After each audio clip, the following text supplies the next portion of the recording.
Hoy en 20 Manzanas vamos a conversar con Rodolfo Terraño. Esta va a ser una entrevista un poco especial por dos razones que después voy a comentar. Rodolfo es un intelectual argentino con muchas facetas. En 1967 se graduó de abogado en la Facultad de Derecho de la Universidad de Buenos Aires, donde luego fue profesor adjunto del doctorado. A la par del ejercicio de la profesión, en su estudio jurídico, Terraño y Asociados, desarrolló una carrera periodística meteórica que comenzó en su adolescencia y lo llevó a ser jefe de redacción de la revista Confirmado a los 29 años de edad. También tuvo un programa de radio en la provincia de San Juan y fue columnista de varios medios, incluyendo el mítico diario La Opinión. En 1973 fundó la revista Cuestionario, que dirigió hasta que la debió cerrar en junio de 1976, pocos meses después del golpe de Estado que destituyó a María Isabel Perón de la presidencia de la Nación. Rodolfo entonces se exilió, primero en Venezuela, donde fundó el Diario de Caracas, y luego en Inglaterra, donde dirigió una editorial dedicada a política y economía latinoamericana, Latin American Newsletters.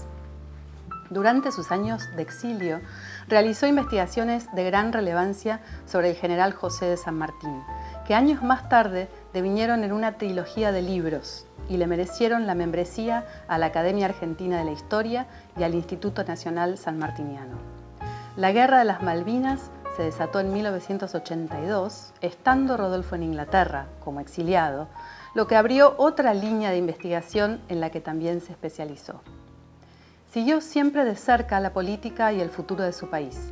Al poco tiempo que regresara a la democracia en la Argentina, de la mano de Raúl Alfonsín, escribió La Argentina del siglo XXI, aún en Inglaterra, donde plasmó una serie de ideas innovadoras para lograr el desarrollo. El presidente Alfonsín leyó ese libro y lo convocó a su gobierno, siendo ese el hito que motivó el regreso del exilio de Rodolfo y su familia en 1986. Ese es el comienzo de la carrera política de Rodolfo, primero como secretario privado de Alfonsín, luego entre 1987 y 1989 como ministro de Obras y Servicios Públicos. Más adelante en otros gobiernos fue diputado nacional, jefe de gabinete del presidente Fernando de la Rúa y senador nacional. Más recientemente, entre 2016 y 2019, fue embajador de la Argentina ante la UNESCO en París. Dije al principio de esta entrevista que era un poco especial y esto se debe a dos razones. La primera es que el entrevistado es padre de la entrevistadora. Vamos a intentar de todas maneras hacer preguntas como si fueran por primera vez, como corresponde siempre en el periodismo. La segunda razón es que es una entrevista no sobre la vida o sobre Rodolfo Terraño como político o sobre Rodolfo Terraño como historiador o como escritor o como periodista, sino que va a estar atravesada por un tema, que es el exilio. Y esto se debe, fue motivado por unas investigaciones que se hicieron en la Universidad de Rosario, y agradezco a Claudio Riofrio por la iniciativa, donde se estuvieron analizando quiénes fueron los radicales que estuvieron exiliados y cuáles fueron sus impresiones. Es una investigación que después derivó en un libro que se llama La República y que continúa, es una investigación que continúa y este es un aporte más a esa investigación. Arrancamos entonces, después de esta larga introducción, pero para evitar que tengamos que pasar también por la parte más biográfica tuya y vayamos más al hueso de la entrevista que arranca en Argentina. Vamos a hablar ahora en esta primera sesión sobre cuáles fueron las razones que llevaron al exilio, cuáles fueron las decisiones que vos tomaste que finalmente llevaron a lo inevitable, ¿no? Y me gustaría empezar por tocar un poquito la niñez, adolescencia, porque ahí mencionaba en la introducción que tu carrera periodística arrancó muy joven, de adolescente, y quiero que me hables de la revista Orbe. Cuando tenía, creo, 16 años, y iba al Colegio Nacional Mariano Moreno, tenía como compañero a Carlos Ulanowski. Y a mí me interesaba mucho un programa de un periodista, Augusto Bonardo, que entrevistaba durante una hora a gente para que él le hacía contar su biografía a través de preguntas. No parecía que fuera eso, pero en la hora finalmente quedaba la biografía. Y entonces le dije un día a Ulanowski, ¿por qué no hacemos una revista para entrevistar gente? Y bueno, lo hicimos. No era una revista estudiantil, era una revista de interés general, pretenciosamente llamada Orbe, que tenía cine, libros, muchas cosas. Y donde entrevistamos a Borges, a Bernardo Usay, el premio Nobel, a Ernesto Sábato, a Astor Piazzolla. Fue una experiencia muy, muy interesante. Claro, nos daban entrevistas porque nos veían chicos y les llamaba la atención que tuviéramos ese afán, ¿no? Y después, cuando terminé el colegio, hice siempre como amateur, ¿no? Una columna en la revista que dirigía Alfredo Garófano. Y años más tarde, cuando yo tenía 22 años, Garófano me conectó con la revista Confirmado, que dirigía Jacobo Timerman.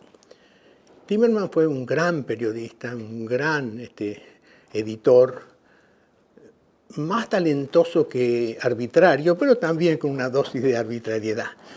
Y era la época de Onganía, que era una dictadura, no una dictadura sangrienta como la que tuvimos a partir del 76, pero dictadura al fin. Y la revista era oficialista, de modo que me costaba.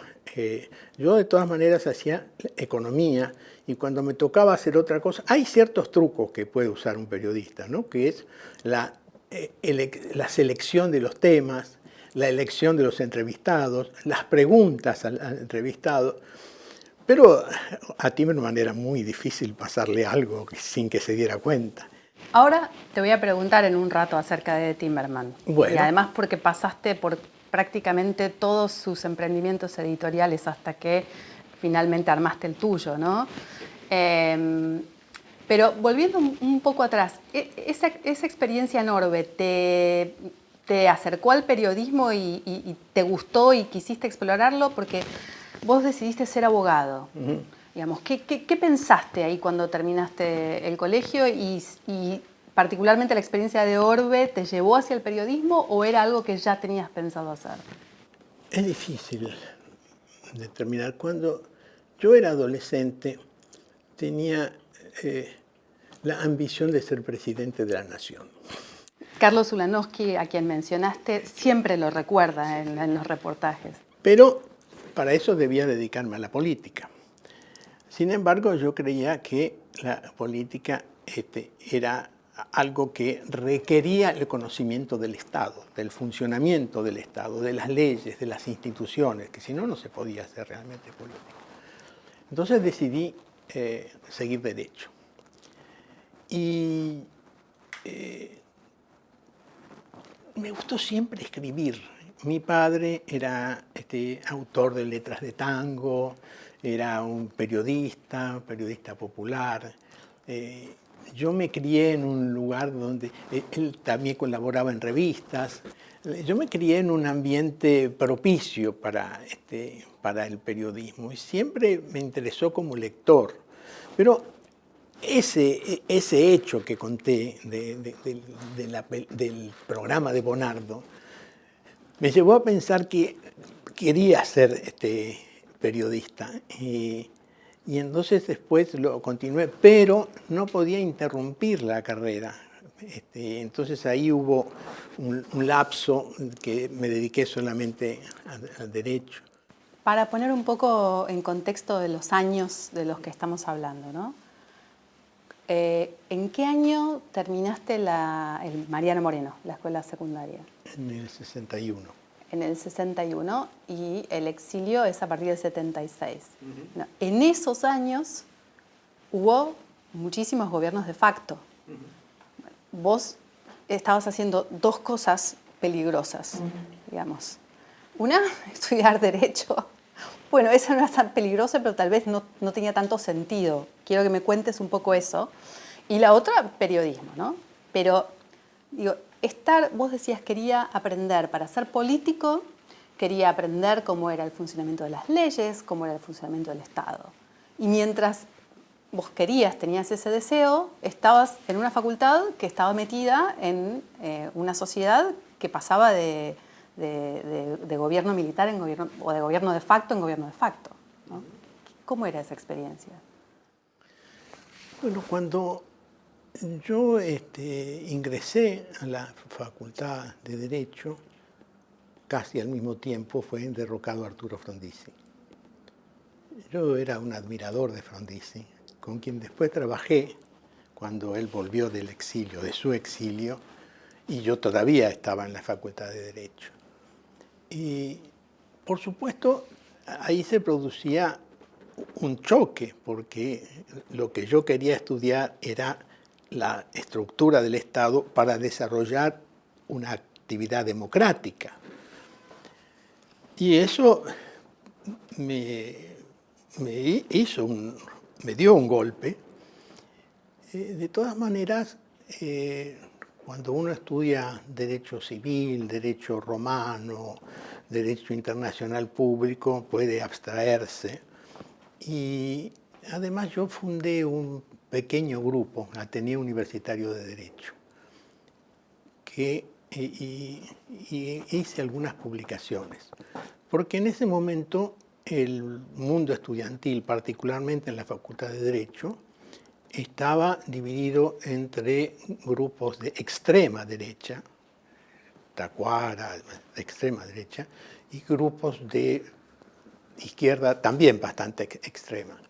Entonces, los temas que se trataban no eran exactamente los del derecho y los de la facultad y la contradicción entre el derecho y el Estado dictatorial. Había una lucha, sí, contra la dictadura, más verbal, pero bueno, pude atravesar esos años dedicados al derecho y en parte a esta tarea prodemocrática que era el Ateneo Universitario de Derecho.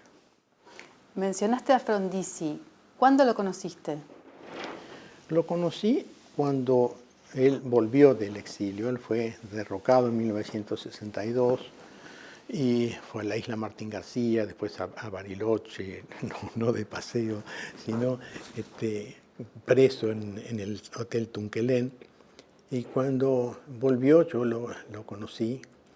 Y durante un tiempo, él vivía en la calle Beruti 2526, sexto piso. Y ahí, en ese piso, nos reuníamos varias personas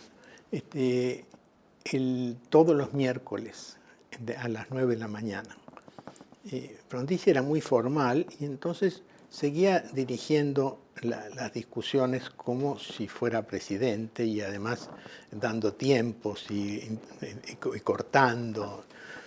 Y para mí era una experiencia magnífica. Y en ese periodo edité una revista para el frondicismo que se llamaba Resultado. Una revista que también trataba de distintos temas, no era una revista de propaganda.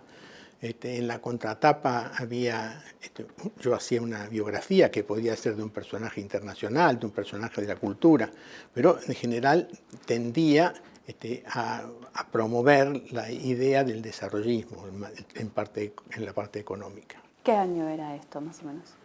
Y sería, no sé, porque después del 63 vino Ilia,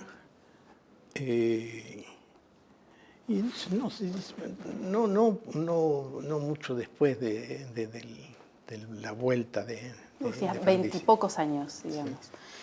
Y bueno, editaste esta revista, ibas a las reuniones y vos adherías, digamos, a ese pensamiento. ¿Cómo se fue formando tu visión política de esa época? ¿No estabas afiliado a ningún partido? No. ¿Eras independiente, pero tenías alguna tendencia? ¿Cómo se formó tu visión política? ¿Qué pensabas? Yo admiraba a Frondizi, lo cual no significa que adhiriese incondicionalmente a sus políticas. Eso siempre fue así con todo. Sí. Bueno, no sé si hoy día lo reivindicaría, pero milité por la enseñanza laica cuando el gobierno de Frondizi impuso la enseñanza, nosotros decíamos confesional. Tuve disidencias con el plan Conintes, que fue un plan de represión de una huelga, pero me parecía que su idea sobre el desarrollo económico y social de la Argentina era, y sigo pensando que retrospectivamente ha sido lo más importante que tuvimos.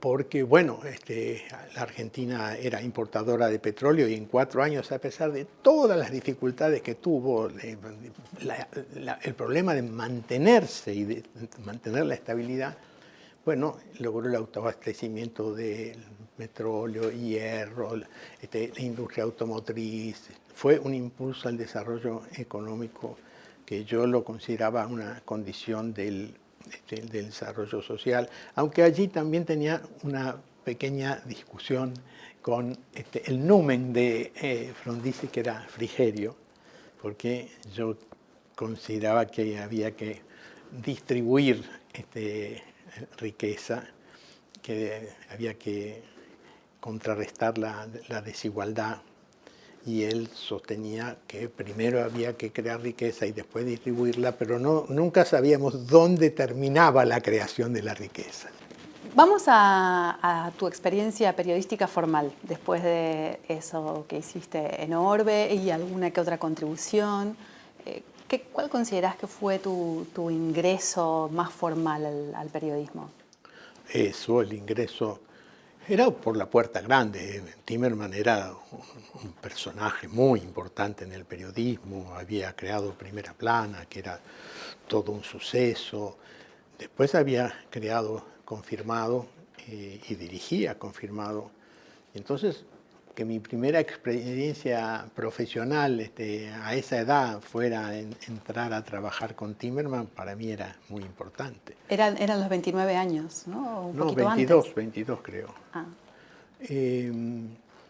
Y bueno, por supuesto también tuve algunas discrepancias, como adelantaban hace un rato, pero Timerman muy poco después vendió la revista y asumió un hombre muy interesante, pero que no era periodista. Y él tenía necesidad de crear una redacción con ciertas características y me nombró jefe de redacción. Y allí fue cuando yo empecé a ser más definido en mis críticas. Confirmado. Confirmado, sí. Seguí el viaje del ministro de Economía a Europa, que fue a Inglaterra, a Londres, a Frankfurt. De ahí fue cuando me fui a París a entrevistar a Perón.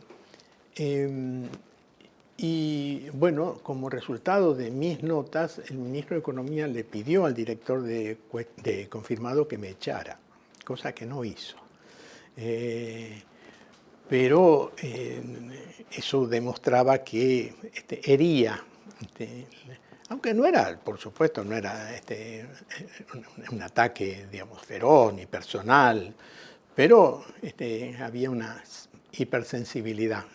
Hoy en día el periodismo es otra cosa totalmente diferente a lo que era en esa época. Y hay dos temas ahí que me interesan. Uno es el clima de la redacción, lo que se vivía, las personas con las que de las que aprendías vos en tu día a día, incluyéndolo a Jacobo Timerman, ¿no? El aprendizaje que eso significó, en una época de oro del periodismo, a pesar de la censura que había cada tanto por los sucesivos golpes, etcétera, era una época de mucha riqueza periodística esa y de emprendimientos, etcétera.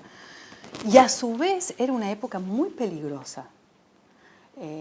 Una de las últimas entrevistas que dio Jacobo Timerman a Jorge Lanata dijo que la experiencia que él tuvo desde el 71 hasta el 77, que se lo llevaron los militares, fue la más traumática de su vida. Que en las redacciones se vivía situaciones de desaparición de periodistas, de bombas, de allanamientos, bombas de todos lados, decía, de la AAA, de montoneros. Entonces, digo, ¿cómo era esa situación? ¿Vos viviste, vos fuiste testigo de Bueno, estas no violencias? inicialmente, porque como decía, Onganía fue un dictador, pero no un dictador sangriento, no tenía las características por supuesto, las características del golpe del 76, pero se suprimió el Congreso, el gobierno decía que no tenía plazos sino objetivos, su objetivo secreto era esperar a la muerte de Perón. Pero era todavía un mundo distinto, una Argentina distinta, y la redacción era muy particular. Primero porque Timerman había elegido a gente que no fuera periodista, que fueran intelectuales, estudiantes, especialistas, músicos, pintores, escritores. Pero la mayoría éramos muy jóvenes, muy jóvenes. En la redacción estaba Horacio Berbisky, estaba Luis Guagnini, que después desapareció. Yo aprendí mucho de un hombre tan joven como yo, Osvaldo César, que era secretario de redacción, porque era un secretario de redacción implacable. Uno escribía un artículo y él lo llamaba y empezaba delante de uno a corregir esto no se dice así, esto así. Muchas veces te lo devolvía, te lo tiraba, pero no impulsivamente, no de mala manera. No con mala onda. No, al contrario, pero tenías que hacerlo de nuevo. Y había muchos que resentían eso. Yo estaba muy agradecido porque esa es una enseñanza. Él era un periodista, a pesar de que era muy joven, ya tenía una experiencia que yo no tenía. De modo que eso a mí me ayudó mucho y siempre se lo he agradecido. ¿Y sentiste peligro? ¿En qué momento sentiste peligro? No en confirmado, no, porque como ya te digo, no era una dictadura sangrienta y había cosas como que el ministro de Economía pidiera que me echaran, pero no había peligro. El peligro comenzó con la opinión y particularmente con cuestionario. ¿Cómo fue la experiencia de la opinión? Opinión también fue dirigida por Timerman, fue él que me llamó. No habíamos terminado muy bien en confirmado. ¿Vos le hiciste un juicio? No, yo no le hice un juicio, y eso fue después del final de la opinión. No, yo fui abogado del personal que le había hecho una reacción a cosas que él había hecho, planteado, y a su cambio de línea política. Pero en confirmado no habíamos terminado demasiado bien, no muy mal, pero no demasiado bien. Parece que eso era bastante típico igual con todos los periodistas. Pero lo que pasa es que algunos se rendían y otros éramos más rebeldes. Y yo un día estaba enfermo y suena el teléfono en casa y yo atiendo y me dice: Terraño, habla Timerman. Yo voy a hacer un diario y quiero que usted sea el analista político. Y así empezó mi tarea de analista político en primera página, en la edición inicial de La Opinión. Y era el gobierno de Lanusse y Timerman era crítico de Lanusse y yo también. Y entonces me resultaba cómodo escribir, aunque a veces Timmerman tenía la costumbre de corregir incluso artículos que uno firmaba, y entonces yo iba todas las noches, cuando yo escribía, iba todas las noches a la imprenta a eliminar cualquier cosa que él hubiese corregido. Bueno, en un momento la opinión estaba muy acosada por el gobierno. Era un diario, digamos, elitista, un diario intelectual. No había deportes, no había cine. Bueno, cine podía haber, pero además era era un tabloide de no demasiadas hojas. Y entonces había el Cholo Peco era el caudillo de los distribuidores de revistas y era además un hombre muy legado al gobierno. Y entonces, por ejemplo, mandaban 20 ejemplares a un kiosco de diarios de Mataderos y 2 a La Recoleta. Y además le quitaron la publicidad oficial. Y la empresa de Timmerman cedió y cambió de posición el diario, y ahí empezaron también mis dificultades. ¿Y eso fue lo que te llevó a pensar que tenías que fundar tu propia revista? Sí, no solo eso. Pero quiero decir, para terminar con Timmerman, que todas esas discusiones no afectaron ni mi admiración por él, ni tampoco, en definitiva, nuestra amistad, porque cuando yo era parte del gobierno de Venezuela y él estaba preso, yo hice mucho por presionar desde el gobierno de Venezuela por su libertad, y después a través de su hijo también, y cuando él volvió, una vez nos encontramos en el Tortoni, en el Café Tortoni, y fue un encuentro muy agradable. Mi experiencia, tanto en Confirmado como en La Opinión y en otras publicaciones en las cuales tuve algún contacto indirecto, me había mostrado qué subordinado era el periodismo, a intereses políticos, a influencias políticas, a intereses comerciales también. Las empresas tenían sus intereses y los diarios reflejaban esos intereses. Y entonces me pareció que había que crear un medio que fuera independiente de toda influencia política, pero también económica. Teníamos que tener, por supuesto, avisos, pero si no, no se podía sobrevivir. Pero teníamos una línea que no aceptábamos, era contractual. Nosotros creamos un mercado que estaba fiscalizado por el Instituto Verificador de Circulaciones, fue una revista muy importante con un mercado amplio. Entonces eso ofrecía al avisador una posibilidad y a nosotros un ingreso. Pero si el avisador quería influir, rechazábamos el aviso. Y de la influencia política también nos abstuvimos. Hay una cosa que posteriormente me dijo Jack Anderson, el gran periodista norteamericano, pero que sin saber, en cierta medida yo lo había aplicado. Me dijo, no tenga nunca contacto con las fuentes.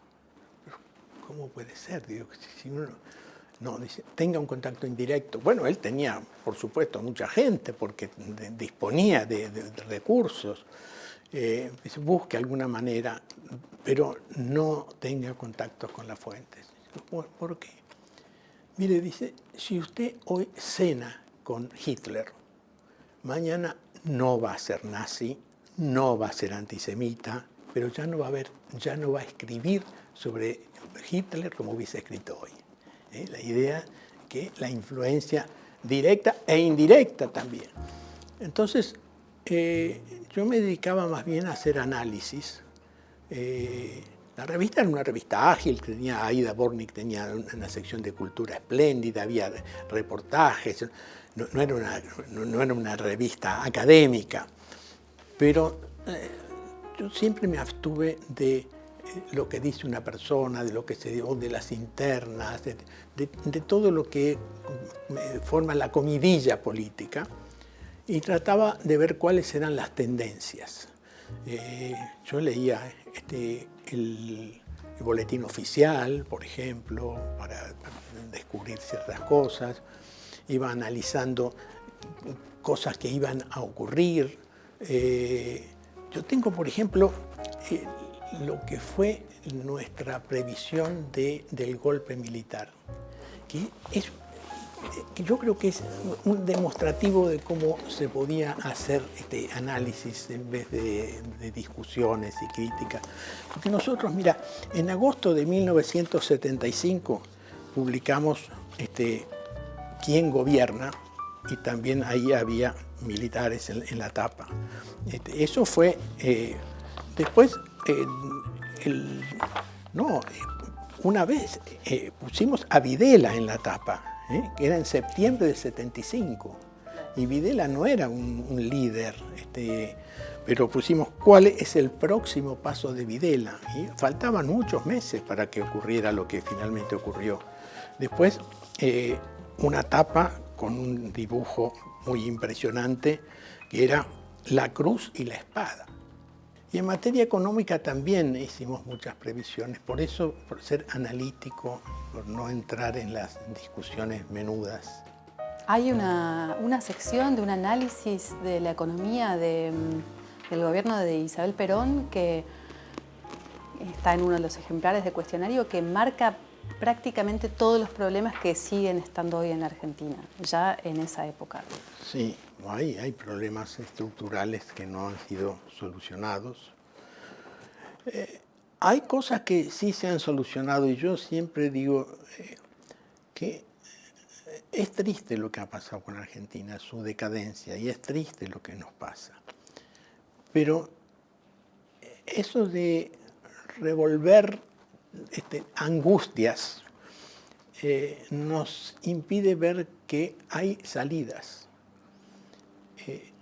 En el 82 parecía imposible que algún día hubiera democracia. Y era un año antes. Y la hubo. Y nadie podía imaginar que los dictadores iban a ir presos. Después, cuando la hiperinflación, también pareció que se venía el mundo abajo y salimos de la hiperinflación. Del 2001 y 2002, gente que se iba, que se vayan todos, gente golpeando los bancos, el barter, el intercambio, es decir, pagar objetos con otros en la calle. Todo eso parecía que desaparecía y también salimos de eso. Entonces, hay que pensar que ante las dificultades siempre hay una posibilidad. Una vez un periodista brasileño me decía, yo admiro a la Argentina, ¿cómo pueden salir ustedes de crisis tan graves?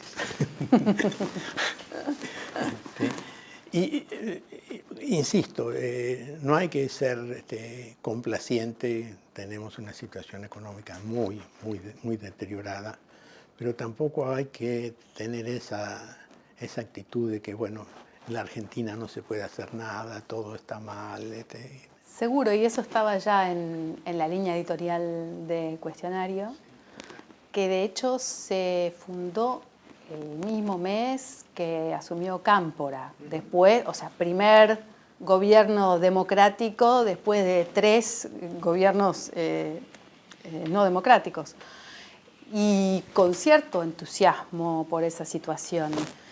Y también siento como que la revista iba diciendo, bueno, pero hagan algo, dejen de pensar en si Perón o no Perón, qué lado se ponen, si izquierda o derecha, y vuelvan a las bases de lo que fue la fundación del peronismo y traten de resolver los agujeros que deja el capitalismo y digamos, hagan un programa, ¿no? O sea, eso es básicamente lo que dice en la primera parte del cuestionario. Después empieza a hacer lo que vos decís, ¿no? De predecir el golpe que finalmente fue de Videla. ¿Y en qué momento entraste en una lista negra? Bueno, primero yo que nunca he sido peronista, al contrario, he sido no gorila. Como tu padre. Como mi padre, no gorila, pero sí antiperonista. Pero yo celebré la llegada de Perón, porque eso de hablar de democracia, ¿qué pasó en el 55? No se podía dar el nombre, no se podía pronunciar Perón. Los periodistas tenían que decir el tirano prófugo. Y a partir de ahí, después, durante tantos años, los peronistas no podían votar. Esa era la negación de la democracia, ¿no? Entonces, la vuelta me causaba mucha emoción, digamos, aunque no tenía buen pronóstico sobre lo que iba a hacer el gobierno. Pero lo que no estaba previsto, o por lo menos no en esa intensidad, era la violencia. El surgimiento, bueno, de una guerrilla muy fuerte y de un Estado represor muy grande. Nosotros tuvimos una posición que algunos llamaban gandhiana, y que otros criticaban mucho por esto de los dos demonios, ¿no?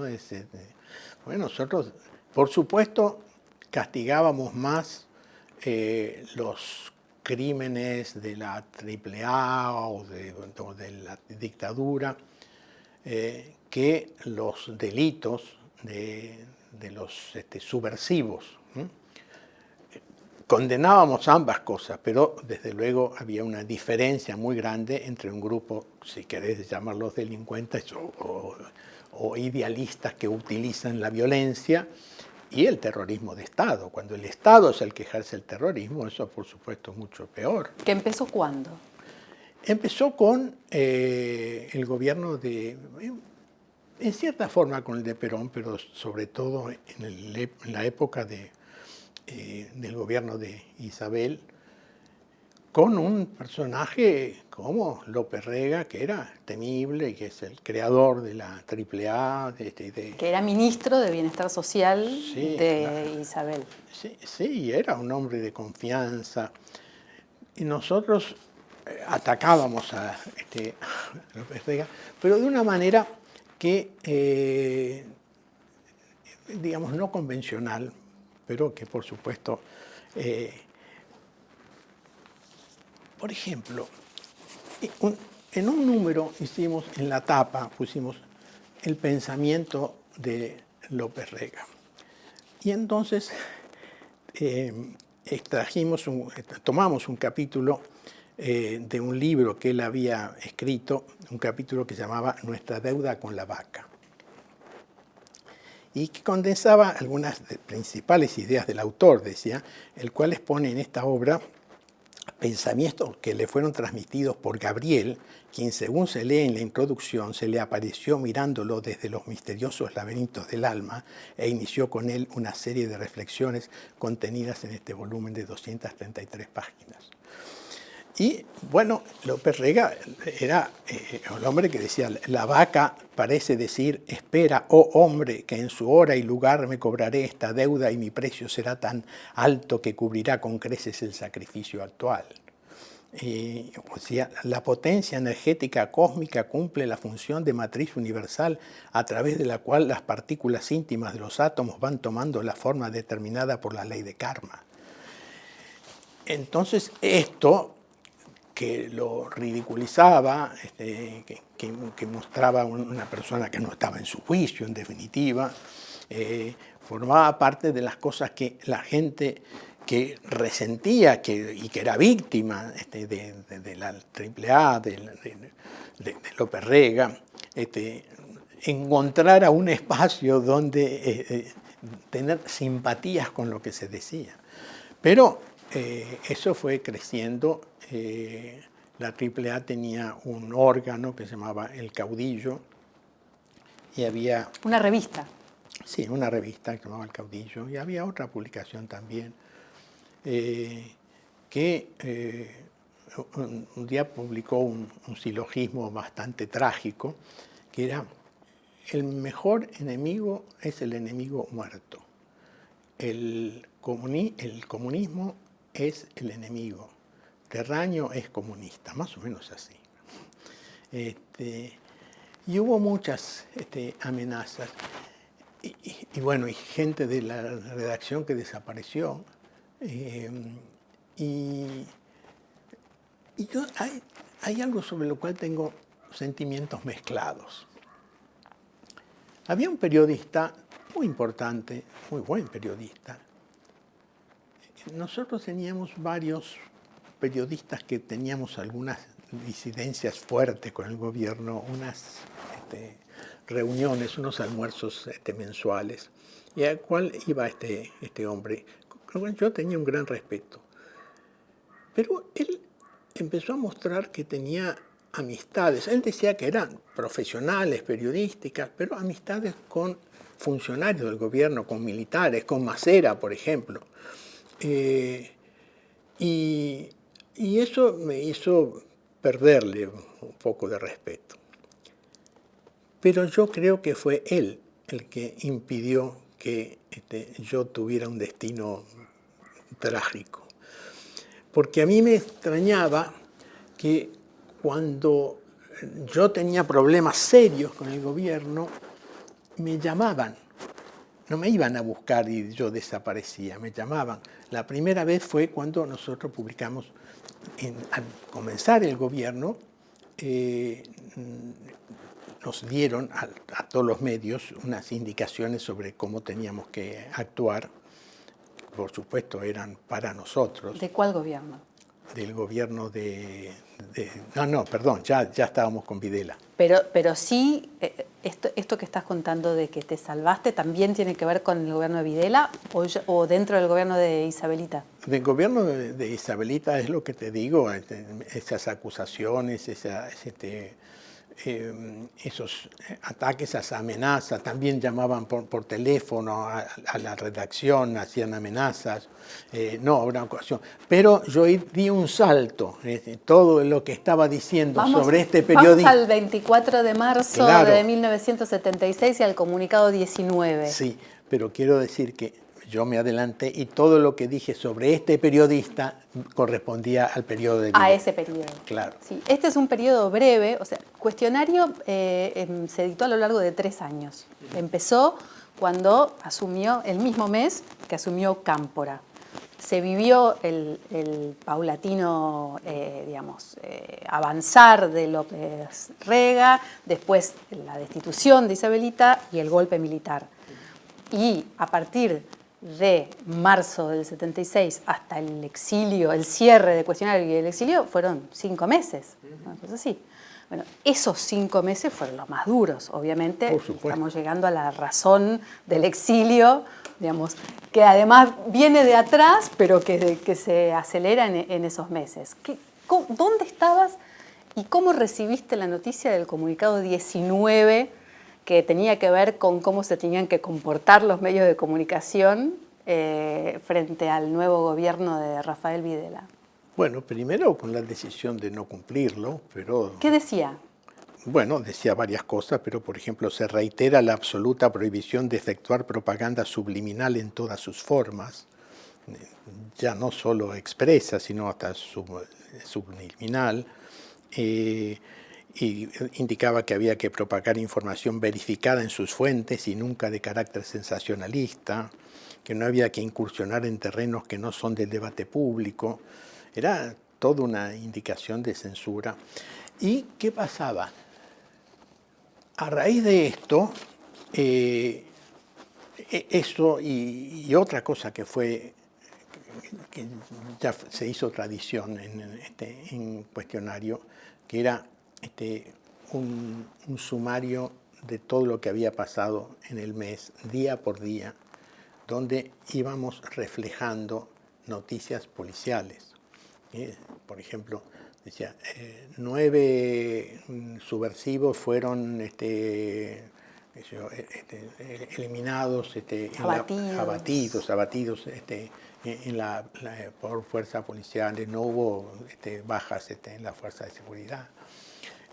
Y después, cuando vas viendo que cada día o cada semana van ocurriendo que muere gente, que desaparece gente, que encuentran cadáveres, ahí vas viendo la represión por supuesto no estábamos diciendo hay represión, sino que no era solamente eso, eran todas las noticias económicas, políticas, pero había una preponderancia casi de noticias policiales. Claro, el cuestionario hacía un recorte que en realidad estaba exento de opinión, era simplemente mostrar lo que estaba sucediendo, pero al mostrar los hechos uno después del otro, uno tenía la sensación de lo que estaba ocurriendo realmente y de la gravedad y la violencia creciente que había, ¿no? Claro, claro.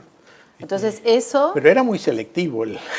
Es un recorte de la claro, realidad. claro, O sea, claro, sí, sí, sí. claro. La opinión está en el recorte, digamos. Claro, sí, claro. Bueno, por ejemplo, ahí dimos la noticia de la desaparición de Rodolfo Walsh, que eran cosas que no se podían hacer. Pero lo hacíamos con tino, con cuidado, nunca con un lenguaje ofensivo o alarmante. Sí, pero los estaban mirando. Sí, pero además porque aún en situaciones de paz, a mí no me gusta nunca hacer eso. Yo nunca insulto, nunca ataco personas. Yo creo que no. Si revisas toda mi actuación pública, no debo haber insultado nunca a nadie. No me parece que eso. Uno tiene que discutir ideas, actos, pero no esas cosas. Entonces, bueno, me llamaron, a vos te estaban operando de las amígdalas. ¿Esto fue el mismo 24 de marzo? No, fue después, porque esto es de abril, la nota de... Abril, unos días. Sí, sí. Pues. Sí, mediados de abril más o menos. Y ¿Quién te llamó? me llamó Capitán Corti, que era el segundo de Jorge Agosti, que era el capitán de navío secretario de Prensa y Difusión. Y Corti me llamó para decirme que esto no se debía publicar, pero que sí se debía obedecer, que ellos iban a seguir muy cerca la revista Cuestionario. Y me planteó, después me llamó para... Perdón, ¿esto fue una conversación telefónica? No, personal, en la casa de gobierno. ¿Y quiénes más estaban? Yo. ¿Ustedes dos? Sí, porque habíamos hecho una cosa, yo había hecho una lista de todos contactos que podíamos tener a quienes llamar si me pasaba algo. Y Eduardo Miranda, que era mi amigo y socio en el estudio jurídico, estaba en la Plaza de Mayo. Habíamos hecho esas cosas ingenuas, ¿no? Porque ¿qué pasaba? Si desaparecía. Pero después fue una segunda vez, ellos implantaron algo que es para una antología del eufemismo, que era el servicio gratuito de lectura previa. Y era en la misma casa del gobierno, había una sala donde había mucha gente trabajando, y los diarios y las revistas tenían que enviar previamente los artículos sensibles, que incluso yo creo que, no sé, no puedo asegurarlo, pero creo que Cuestionario fue la única publicación que no se sometió a esa censura. Por lo pronto sé de muchas que eran muy, bueno, que yo, eran muy distintas, no sé, progresistas, digamos, pero que se sometieron a dudé porque no quería nombrar ni indicar ni dar indicio de quién podía ser, de cuáles podían ser. Y bueno, yo le dije que no me iba a someter a la censura. Era bastante desafiante, por supuesto no lo decían en mal tono, pero que era un acto de ceder la responsabilidad, que yo me sometía a los juicios que pudiera haber sobre... Y él me dijo que yo le aconsejo seguir este consejo previo para evitar las consecuencias de una lectura posterior. Y las cosas se fueron haciendo cada vez peor. Nuestros artículos eran de investigación, pero eran investigaciones y estadísticas, pero que no eran favorables al gobierno. Las contratapas que hacía yo eran bastante críticas. Y la última, yo tomé una frase de Pablo VI, que era el Papa, que había dicho que debía haber siempre una interrelación entre el Evangelio y la vida concreta del hombre y de la sociedad. Entonces, tomando eso, tomé una parte del Evangelio donde Cristo critica a los fariseos que limpian los vasos y los platos por fuera, pero dentro están llenos de robo y de desigualdad. Además, las contratapas ocupaban toda la página, como es normal, pero a partir de este documento, de esta intimación, yo dejaba un espacio en blanco, no terminaba la nota en la última página. Todo era muy... también hacíamos cosas subliminales. El cuestionario tenía un tamaño muy grande y después pasó a este tamaño más chico, pero cuando íbamos a pasar, esto parecía, por supuesto, una cosa desafiante, ¿no? Cuestionario no se achica. Era que se achicaba la página, pero el recuadro negro y todo esto. Teníamos muchos recursos de esos que eran celebrados, pero por gente que no era del gobierno, por supuesto. Y bueno, llegó un momento que yo era abogado y tenía un cliente que era un hombre que me tenía mucha confianza y afecto, y que no coincidía con nada de mis escritos porque era un hombre de derecha, no coincidía con nada, tenía amigos militares.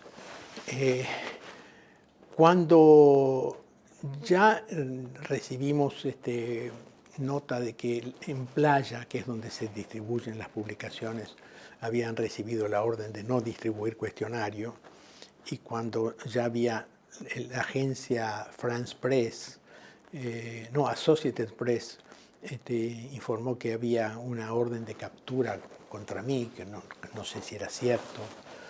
Bueno, ahí cerramos la publicación y yo me exilié. Pero antes de eso hubo toda una presión de amigos míos, Garófano, por ejemplo, a quien nombré antes, para que me fuera. Todos trataban de protegerme. Y vos un poco luchabas contra eso, es decir, no sé si pensabas que no te iba a pasar a vos, o si estabas dispuesto a todo para defender tus ideales. ¿Cuál era tu situación en la medida que iba creciendo este peligro? Alguna gente dice que yo era valiente, en verdad era irresponsable, y gravemente irresponsable, porque no solo podía pasarme algo a mí, podía pasarle algo a ustedes. Y yo estaba arriesgando no solamente mi vida, estaba arriesgando la vida de mi familia. ¿Pero estabas consciente de eso? Sí, consciente. ¿Y era una conversación familiar? Digo, nosotros éramos chicos, pero Sonia, tu mujer, mi mamá. No, Sonia apoyaba, tenía una actitud similar a la mía respecto de la política. Ahí estaba el problema, eran los dos irresponsables. Sí, no, pero ella no en la misma medida, porque además también ponía sus límites que yo no sobrepasaba. Pero había cosas estúpidas, pero realmente estúpidas, que el miedo te hace hacer cosas así, o el sentido de responsabilidad. Yo pensaba que me podían venir a buscar, por supuesto. Entonces, la casa tenía un ascensor principal y un ascensor de servicio. El ascensor de servicio iba por una escalera a un edificio de al lado, que era un edificio gemelo con el cual había una conexión. Entonces, vos eras chica, entonces pero no tan chica como en una emergencia poderte decir lo que pasaba. Pero Julián era bebé, muy chiquito. Entonces nosotros pusimos al lado de la puerta de servicio una bolsa con ropa, etcétera, y teníamos como un pañuelo para amordazarlo a Julián. Para que no llorara, Para no que se no escucharan, llorara. no se escucharan los Pero no gritos llorara. de... sí. Era un disparate tan grande, pero por eso digo, no es valentía, es irresponsabilidad. ¿Qué edad tenías? 30. Y bueno, pero quería contar que este hombre, este cliente que yo tenía, ¿Quién era? Jorge Estornel, de San Juan. Como digo, era un hombre de derecha y también él debe haber influido como aquel periodista que yo decía. Porque cuando nosotros cerramos cuestionario, decidimos, Sonia y yo decidimos ir a Venezuela. Como sabes, ella nació allá, tenía familia. Pero yo dije, bueno, vamos 15 días. Y después volvemos, vamos a alejarnos un poco de esto. Eso no era una decisión de exilio, era una decisión No. de, bueno, cierro la revista, Sí. me voy un tiempito, vemos a la familia y volvemos. Claro. ¿Cuándo le voy a decir a este cliente mío que me voy a ir por 15 días? Me dice, mire doctor, yo le voy a regalar los pasajes para toda su familia, pero con una condición.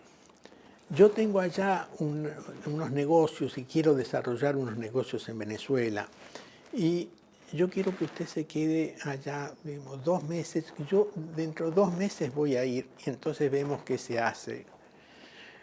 Bueno, eso pasó, él tenía efectivamente actividades allá, no me parecía ilógico y además nos venía bien esto. Ya cuando estaba allá, un día llamó mi madre para pedirme que no volviera. Y Estornel fue a los 2 meses y después volvió. ¿Qué hiciste en esos 2 meses? Bueno, vendía, yo era oferente porque nunca vendía nada, pero vendía, qué sé yo, tomates en lata, aceitunas, después bentonita para uso petrolero. Cosas de San Juan que Claro, exportaba Estornel. Claro, por supuesto, que era muy difícil porque además era la época de Martínez de Oz, con un problema de tipo de cambio que hacía muy cara la... Bueno, un disparate que solamente tenía el propósito de que te quedaras en Venezuela. Por supuesto. Y después fue y me dijo, mire, vamos a tener que tener una sede, pero no inmediatamente, así que compremos un departamento, usted va con su familia y después cuando podamos hacemos la sede. Por supuesto me regaló el departamento, bueno, después yo se lo devolví, pero era una situación muy difícil para mí. Y entonces, un día que fue en el Hotel Tamanaco, yo le dije, mire, Estornel, él me pagaba 4.000 bolívares, y yo le digo, mire, he recibido una oferta del gobierno de Venezuela por un puesto, y me van a pagar 6.000 bolívares, y entonces... yo le pido a usted que me... No, por favor, qué sé yo, desde luego, estaba aliviado el hombre. Pero yo no tenía ninguna oferta. Era falso, era porque me sentía inmoral cobrando por nada. Entonces salí de allí y me fui al CONAC, al Consejo Nacional de la Cultura, donde había, acá el embajador en Venezuela, Ernesto Santander, nos había ayudado bastante y él tenía un segundo que estaba en la parte de cultura, con el cual habíamos establecido una muy buena relación y era el presidente del Consejo Nacional de la Cultura. Entonces yo lo fui a ver y me dijo, chico, no tengo nada para ti. Entonces me volví, no tenía trabajo y Vamos a dejarlo ahí. Ajá, bueno, muy bien. Vamos a dejarlo ahí. Vamos a ver qué pasó Claro. en Venezuela en la segunda parte de esta entrevista. Muy bien, muy bien.